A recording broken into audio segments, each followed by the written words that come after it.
selamat pagi. Saya Natalia dari Science and Learning. Hari ini kita kedatangan Mr. Paurakh selaku Business Development Manager dari Canterbury Institute of Management. Hari ini kita akan ada sesi tanya jawab tentang Canterbury Institute of Management. Tonton videonya sampai habis ya. Hi everyone, my name is Paurakh Shresta. I'm the Business Development Manager for Canterbury Institute of Australia. CIM is a private higher education provider based out of Australia, delivering quality education for international students in 3 locations. We've got Sydney, Melbourne and Darwin. We hope to see you soon in one of our campuses. If you have any questions, please feel free to reach out to the team here at DK Science and Learning in Bali. I'm sure they'd be more than able to help you guys out with any of your questions or concerns. Okay, Mr. Paurakh, nice to meet you. Nice to meet you, Natalia.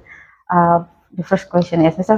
Paurakh, could you tell us more about CIM Group in the other school? Sure. Such as the Canterbury Business School, Canterbury Language Academy, and Canterbury Institute of Management. Right. Sure.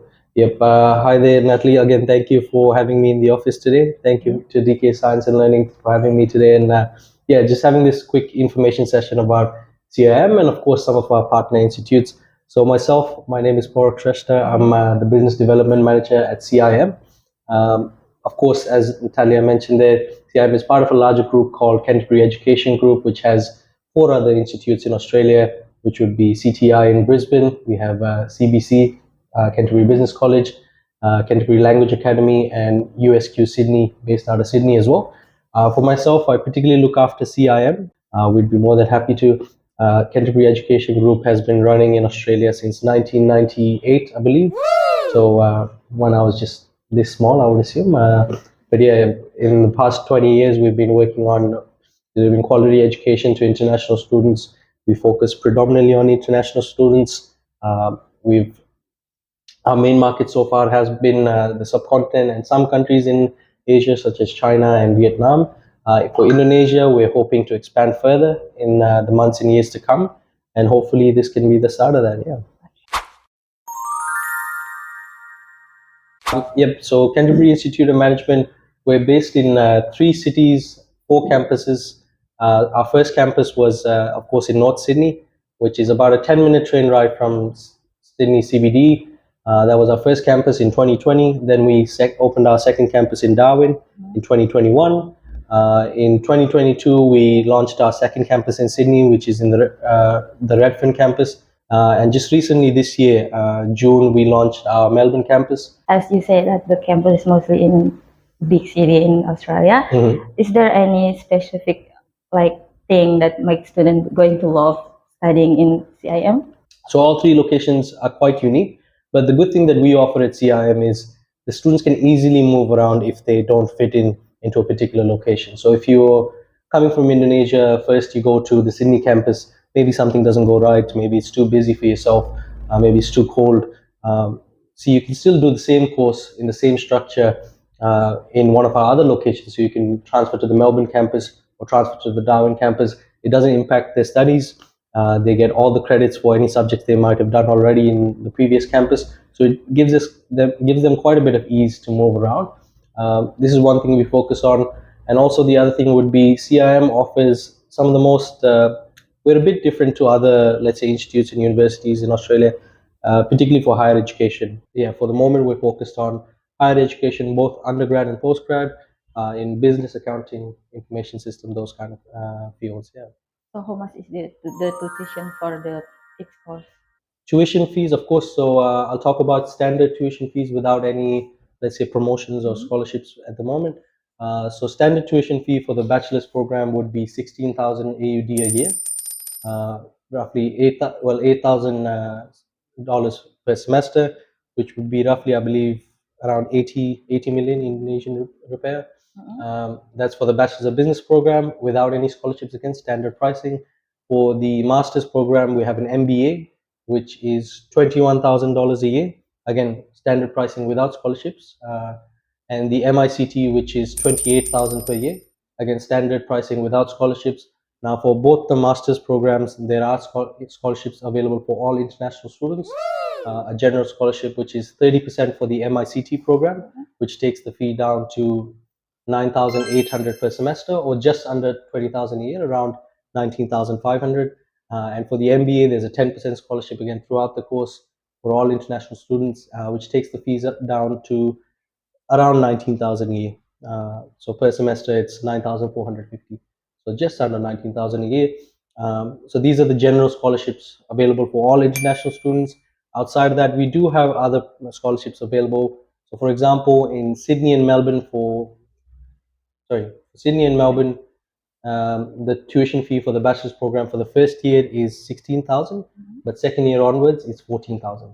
What if there is a student who have history of visa rejection? Mhm. Is there any term and condition that for the student need to be accepted in CIM? With that one, I would need a bit more, let's say, details about the previous visa rejections there, Natalia. Um, are you talking about students who've had rejections within Australia or a different country? Within Australia. Within Australia. So at the moment, we're quite careful about reviewing those cases. Again, there's nothing wrong with someone who's got a refusal reapplying to Australia, but at the same time, it's something that the department looks at quite seriously. So it's generally handled case by case. If we feel that in a particular situation it was unfair that the decision was rejected, we might consider, but most of the times it is, so it's a case by case process.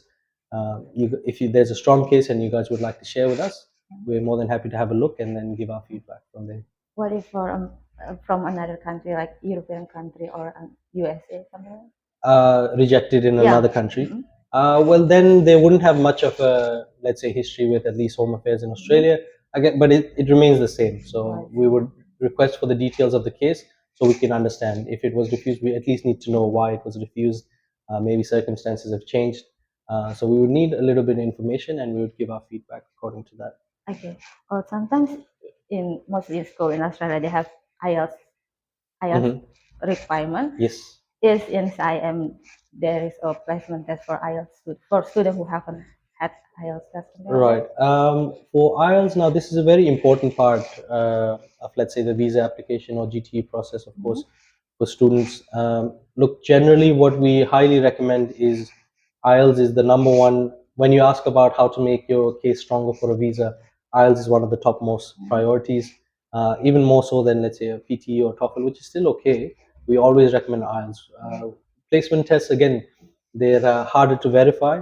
So, from the eyes of the Australian Home Affairs, they might be concerned about it. So, we highly recommend it. If there's a student who doesn't have IELTS, look, if they have an IELTS but haven't met the required score, of course, they show that. Do an LE course package along with our course. That's totally fine. If a student outright, let's say, just refuses to do IELTS, again, it's a very difficult thing to be exact with. We can review it, but again, this is not part of policy, so we can make an exception maybe, given other evidence. But generally, IELTS would be required. Yeah. Does CIM accept a student who taking a long gap year? For depends which course. Now gaps are depends again on which course you're applying for, and also how is the gap explained. So generally, what we say is if it's a unexplained gap where you can't show any evidence of what the student's been doing the past year or 2 years, that wouldn't be accepted. What we're looking for is if there's a gap, there needs to be genuine evidence. If they've been working, reference letter from employers. If they've been doing another course, of course, transcripts or whatever else certification of them doing the course. So if as long as there's a good explanation for the gap, it's fine. With bachelors, we're a bit more stricter in some markets because a lot of times it's depends on what's common in a particular society or a community. So if in Indonesia, I wouldn't believe that a lot of students after they finish year 12, they don't go out and work. Generally, they go for higher studies. So that's we're trying to hopefully go through the same trend.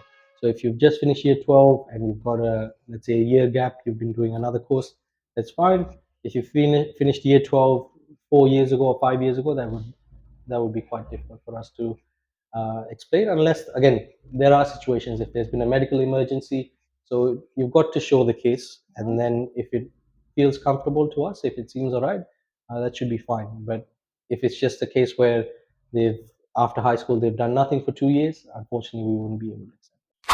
So is there any support or resources that CIM provide to help students to improve their academically and professionally? Yeah, of course, of course. So in terms of academic, academic support. CIM holds workshops for our students multiple times a week for any students who are struggling with, let's say, the Australian education system, doing their assignments, anything of the sorts.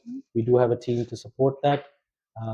For let's say support, we said academically and professionally. In terms of professionally as well, it's kind of a two-way street. We try to help students as much as they, let's say, are pushing as well. So if a student's again in the classroom and not contributing, much less. But Australia is a place where if you are enthusiastic and you want to get into a better, let's say, job placement, internship, those kind of things, it's definitely something that CIM supports students with. Yeah. How about the monthly living? It can range somewhere there. So I'd say from 1,500 to maybe 2,500 a month, depending on spending habits. So is that include the apartment cost? Yeah, Or yeah, yeah, okay. yeah. What advice would you give to Indonesian students who are considering studying in CIM? Sure. Thank you for that question, Natalia. And Yeah. to all the Indonesian students who are who are considering to study in Australia, first of all, I would like to say Australia is a wonderful place to go for your higher education. I was a student there myself many years ago, and now I've lived there for almost 9 years. Australia is a place where not only you get quality education, but also a lot of opportunities to develop yourself afterwards. In CIM, why I would say it's a good fit for students here in Indonesia is look, we're a private higher education institute, so one of the main things we can afford is affordability, of course. So we give quality education, Australian education, for a reasonable price. It's very close to, let's say, Indonesia, so it's easy to come in. And the best thing about CIM is it's a highly international student focused institution. So 99% of our students are international. Not too many from Indonesia at the moment, but hopefully we can change that in the months and days to come.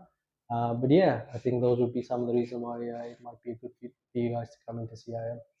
Hi everyone, this is Paurakh Shresta again. Just wanted to say goodbye. Thank you for having me today here at DK Science and Learning Team. It's been a pleasure coming in today and answering some of the questions you guys might have had. For any other questions or concerns that you guys might have, please feel free to reach out to the team here at DK Science and Learning. They'll be more than able to help you guys out. And if there's anything that you need to reach me directly for as well, please contact the team here and they can relay your questions or concerns to myself directly. Thank you. Nah, gimana? Udah jelas banget kan tentang CIM? Kalau kalian tertarik untuk daftar, jangan lupa nanya-nanya di sosial media kita ya. Next, kalian mau sekolah apa lagi yang ingin tahu informasinya? Tulis di kolom komen ya.